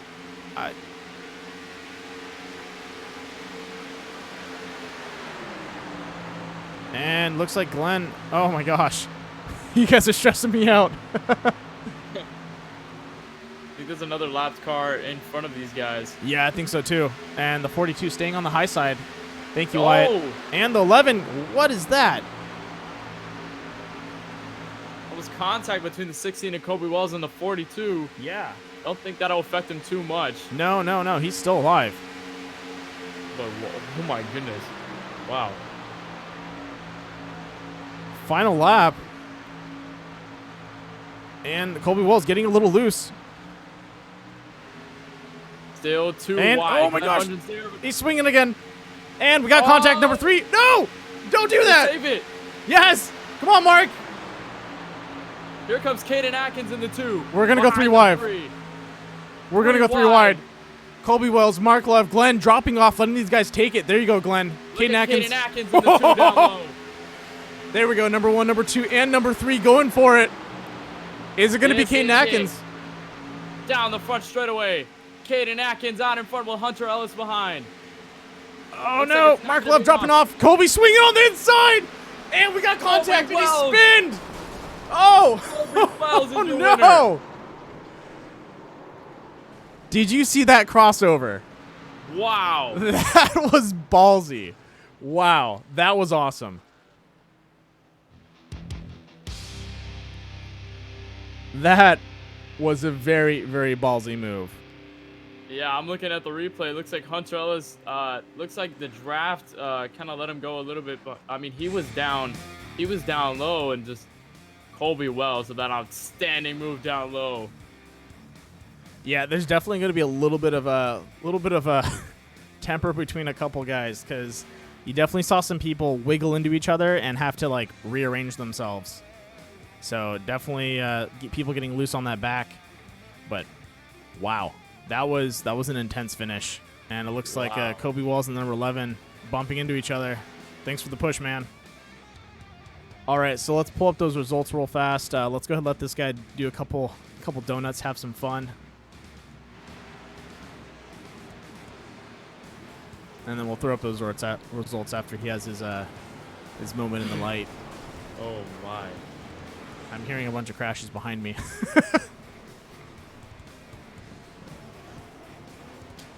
Well, that's what we were talking about earlier in the race. A chaotic race. Talladega never fails. Oh, and there we go.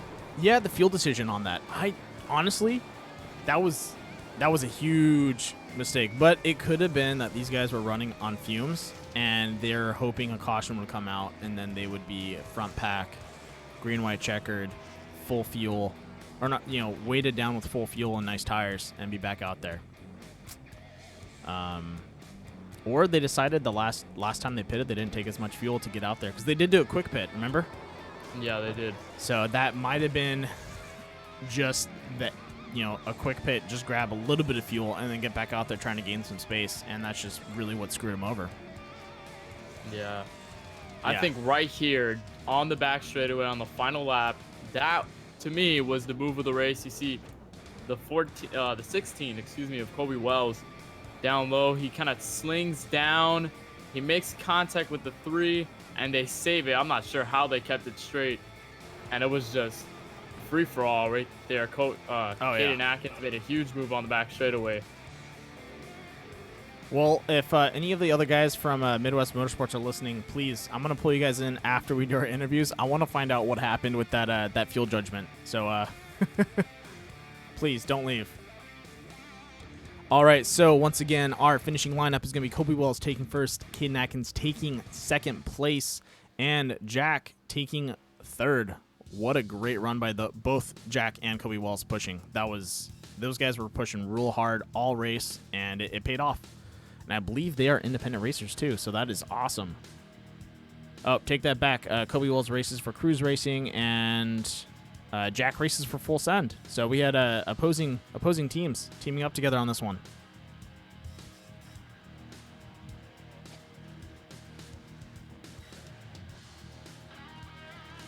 All right, let's go ahead and pull in our winners.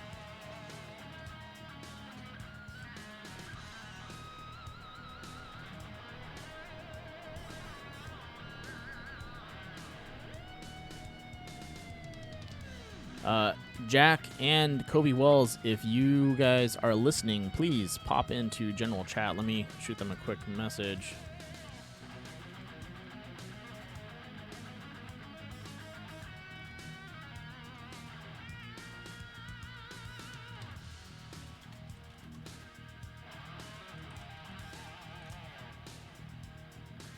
Well, we do have second place Caden Atkins, so while we wait for them, let's go ahead and pull him in. Hey, Caden, this is Booth. You copy? Yep. Wow. Dude, that shuffle was insane. Yeah, I wish I won it, but that was crazy. Yeah, you and Mark Love were pushing for a long time. Do you guys think that you had it lined up? I'm not sure. The field pitted like a lap or two earlier than I wanted to, and I had to pit, otherwise I would have lost the draft. So we were both we both ran out coming to the finish, so I don't think we would have got it anyways, but I don't know, it was really close on fuel. I don't know, we were all running out of fuel coming to the line. Okay, so that explains why Team Midwest Motorsports all went in for the pits. They were pretty much bingo on fuel too. Yeah, I guess they weren't clear at all, but I was Mark got in behind Glenn there, and that's why we were staying behind him, because he wanted to save fuel. But that's what allowed Colby and them to get to our outside, and then we were coming to the finish. It was just, we were all going everywhere, and I ran out of the fuel.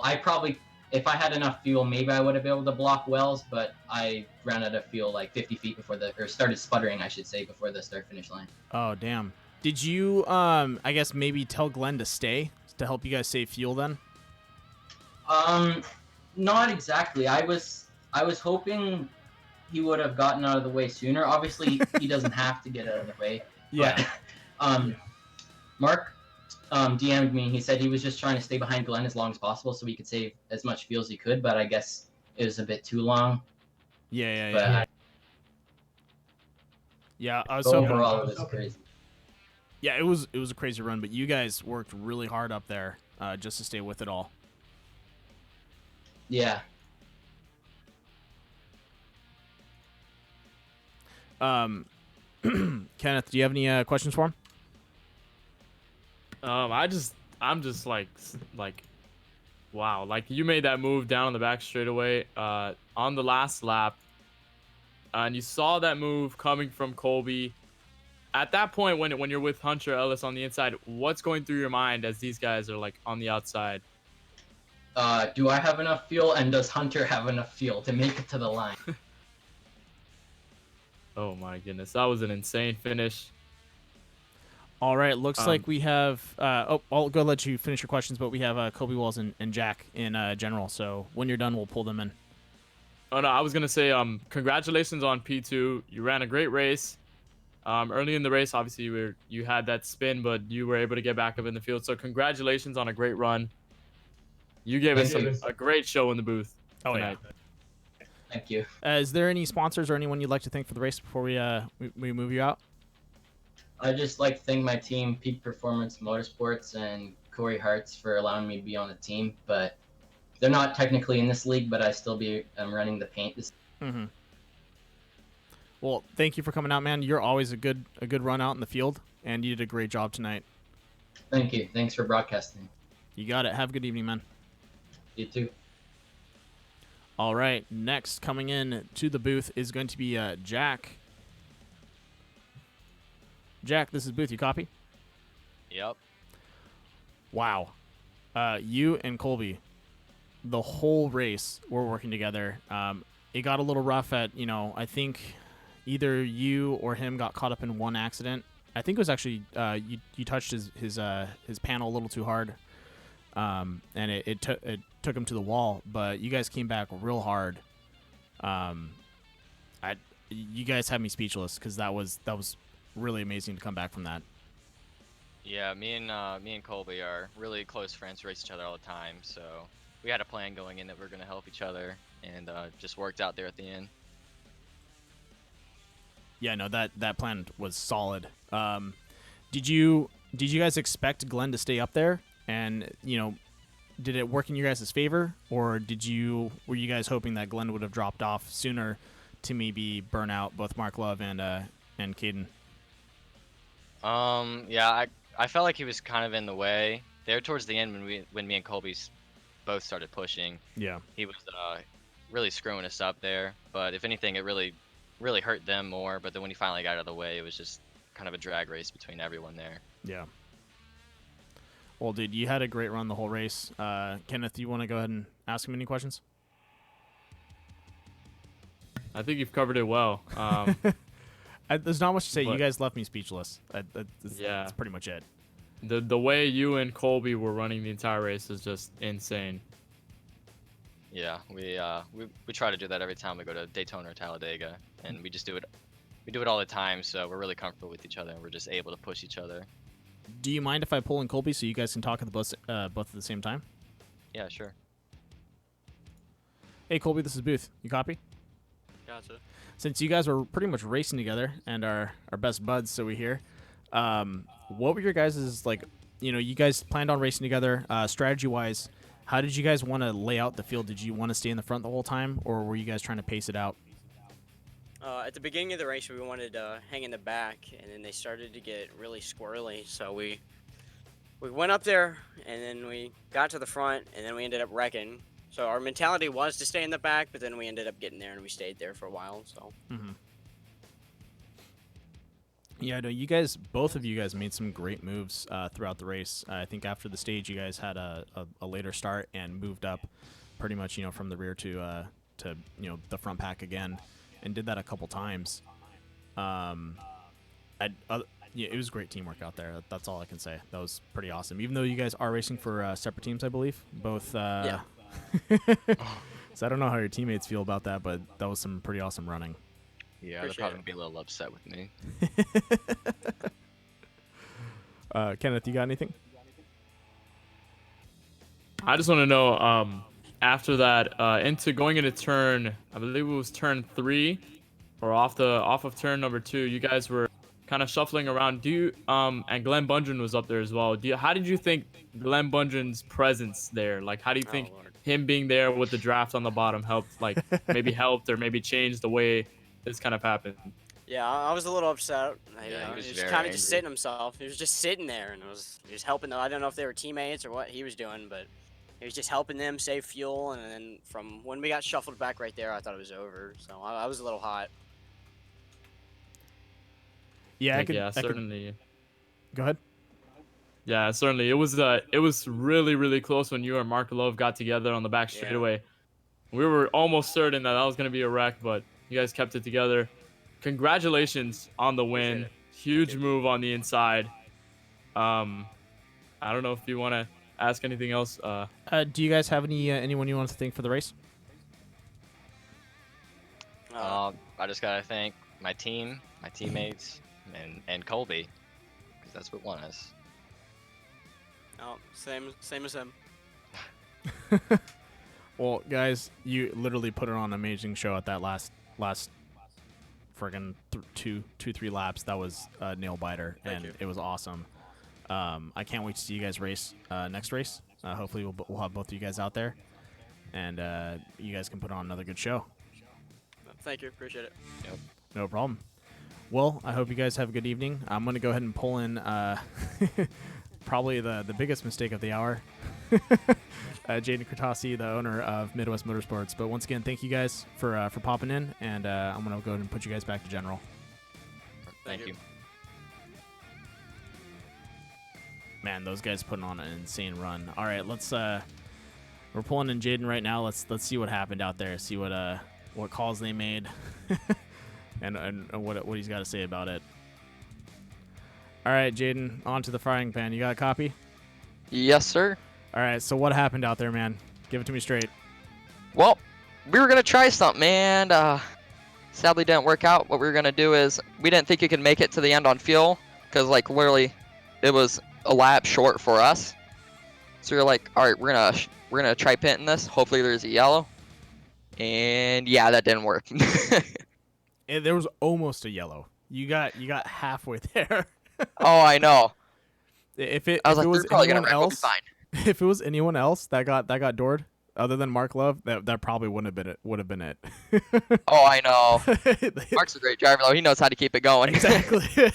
So they doored a guy that knows how to get it back on the track. So, exactly. Yeah, man. I saw you guys pitting and I was like, oh, that's not good. And they're pitting as a team too. Mm-hmm. Well, did you make the call for that, or was that someone else's opinion? I made the call just to try it out. I didn't think anyone else was going to really be able to make it, but I guess I was wrong. Well, you know, just like I believe Caden was telling us, they were pretty much, he said across the finish line, their engine was sputtering. So. Oh, yeah. Yeah, these guys all pretty much had no fuel left. So it probably was a good call to make. You guys were just betting on the wrong horse at the time. Definitely. Well, yeah. Good job out there. Your team put on a great show at the last end until you guys pitted, but that was pretty awesome. Thanks, man. No problem. Just want to give the fans a reason because a lot of them were asking what happened. Yeah, the fuel mileage didn't pay off that well for us. Let's just say that. Did when you guys pitted, did you guys grab less fuel? Is that what happened? Yeah, we did grab less fuel. Okay, that's what I was thinking. And then we were just hoping, like I said, for that yellow to come out. Never did. Bummer. All right, man. I want to throw you back out there. All right. Thanks for coming. Thanks for broadcasting. Thank you, man. All right, there we have it, Kenneth. That was it was a mistake. They decided to take a little less fuel, and then we're running towards the end. That's a bummer. Yeah, they were running really well, and it looked like the strategy was going to really pay off for the team. Yeah, no, I thought so too. Well, that is going to do it for tonight. Once again, I'd really like to thank you for coming to the booth and helping out. I had a blast. I hope you did too. Oh, yeah, of course I did. Thank you for having me, of course. Yeah, and yeah, I'm pretty sure you're going to be back next time if you can make it. I'd love to have you in the booth again. But before we close out tonight's broadcast, once again, want to thank our sponsor for tonight's race and for the series is Big Evil Designs. Thank you for sponsoring the Pro Circuit Series. If anyone else wants to sponsor any of these races, please, a little bit of money, $10, $20, hell, $2. I'm pretty sure Andrew would appreciate it. It helps cover a lot of putting on the races, and also putting up practices. The more money these leagues have, the more money they can put into practicing as a group and putting on even a better show for you guys. So, a lot of people like to practice solo. If these guys are able to practice as a team or practice as a league. It allows them to put on even better racing and work together out in the field. Even though they're racing on separate teams, they have to learn to drive around each other. They've been doing it for a long time, but every bit of time helps. But to follow up, don't forget to check out the Core Racing Series. We'll be actually hopping straight over to that and going live in a couple minutes. Looks like I got about like 20 minutes left before I got to go live over there. Yep. So I'll see you guys around. Tune in next Sunday for the race. Please keep it up. Stay safe. And do not get the coronavirus. If you do, drink lots of water and consult your medical professional. And I hope everyone has a great evening.